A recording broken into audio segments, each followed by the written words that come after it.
श्री धन्वंतरे नमः। The yoga city channel पर आप सभी मित्रों का आज की चर्चा में मैं स्वागत करता हूं। आदरणीय मित्रों, कई बार हमारा जो यह गर्दन है, कंठ के आसपास का जो ये हमारा क्षेत्र है, इसमें कंठ बेल निकल जाती है। एक निकली, दूसरी निकली, तीसरी निकली, इस प्रकार से निकलती ही चली जाती हैं। छोटी छोटी गांठें बनना शुरू हो जाती है हमारी गर्दन में चारों तरफ। कई बार तो इनको ऑपरेट करके निकलवाना पड़ता है। अभी आपने एक गांठ को ऑपरेट करके निकलवाएंगे, फिर दूसरी उभर जाएगी, तीसरी उभर जाएगी, चौथी उभर जाएगी, पूरी गर्दन में।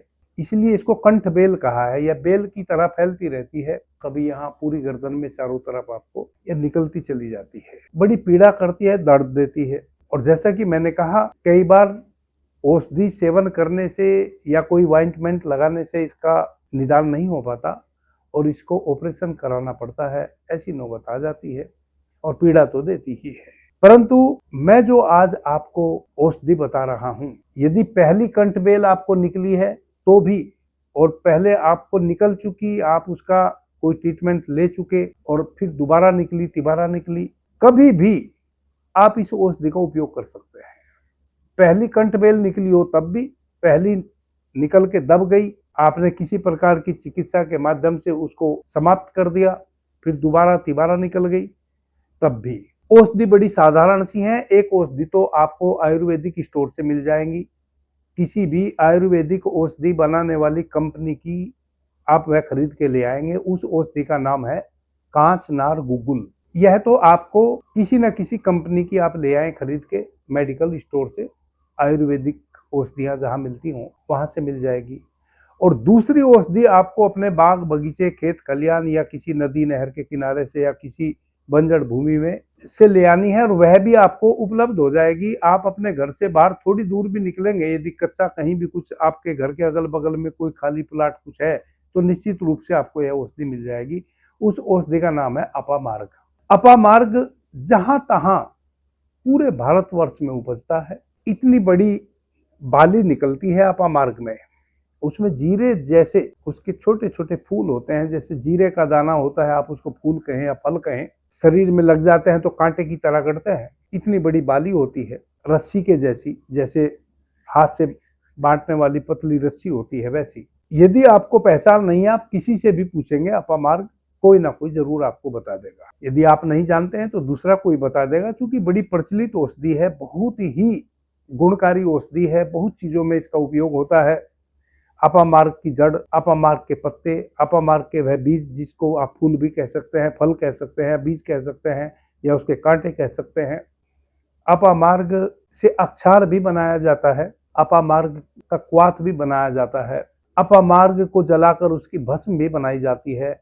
अपामार्ग की जड़ को विभिन्न विभिन्न व्याधियों में हम अपने शरीर पे किसी धागे की सहायता से धारण भी करते हैं। बहुत प्रयोग करते हैं अपामार्ग के, इसलिए यह प्रचलित पौधा है। आप किसी से पूछेंगे आपको पता चल जाएगा। अपामार्ग के ताजे पत्ते ले लेने हैं। अपामार्ग दो प्रकार का होता है। एक, अपामार्ग के पत्तों का जो रंग है वह हरा ही होगा, परंतु लालिमा लिए हुए होगा। एक अपामार्ग के पत्तों का रंग हरा और थोड़ा थोड़ा व्हाइटनेस लिए हुए सफेदी जैसा होगा। तो जिस अपामार्ग के पौधे का कलर पत्तों का हल्का लाल लाल हो, वैसे अपामार्ग के ताजे पत्ते आपने ले लेने हैं और उन ताजे पत्तों को एक लाल कच्चे धागे की सहायता से 10, 15, 20 पत्ते तोड़ के प्रतिदिन सुबह में तोड़ के ले आवे और एक लाल कच्चे धागे में माला की तरह उनको गूंथ ले, एक एक पत्ते को। इतने बड़े बड़े पत्ते होते हैं, लगभग 2-2, 2.5-2.5, 3-3 इंच के। जिसको भी कंठ बेल निकल रही है वह उस अपामार्ग के पत्तों की माला को धारण करे। प्रतिदिन ताजे पत्ते लावे, 24 घंटे उस माला को अंदर ही कपड़ों के अंदर पहन के रखे। 24 घंटे बाद फिर नए ताजे पत्ते ले आवे। सप्ताह 10 दिन आप इस प्रकार से 10-11 पत्ते ला के उनकी माला बना के पहने और कांचनार गुगुल 2-2 गोली 3 टाइम, 2 गोली सुबह नाश्ते के बाद, 2 गोली दोपहर में भोजन के बाद, 2 गोली फिर रात्रि में सोने के समय गर्म पानी से सेवन करेंगे तो चाहे पहली कंठ बेल निकली है या पहले या दूसरी तीसरी बार निकल गई है, वह वहीं की वहीं समाप्त हो जाएगी, मात्र 7 से 10 दिन में। और उसके बाद फिर वापस कभी नहीं निकलेगी। चूंकि यह एक निकल गई, उसका आपने इलाज कर लिया, फिर दूसरी निकली, उसका कर लिया, निकलती चली जाती है, 10, 12, 15 तक निकल जाती है और एक साथ नहीं निकलती। अभी एक, इसलिए ज्यादा कष्ट साध्य हो जाती है यह। जिसको निकलनी शुरू हो जाती है पूरे 1 वर्ष तक निकलती रहती है। तो यदि आप यह उपाय कर लेंगे 7, 8, 10 दिन लगातार, तो यह जो निकली हुई है वह भी समाप्त हो जाएगी और आगे निकलेगी भी नहीं, जड़ से इसका इलाज हो जाएगा। अभी के लिए इतना ही। आपने मुझे ध्यान से, प्रेम से सुना, उससे मैं बहुत अनुग्रहित हूँ। सभी मित्रों को मेरा प्रणाम, धन्यवाद। हर हर महादेव।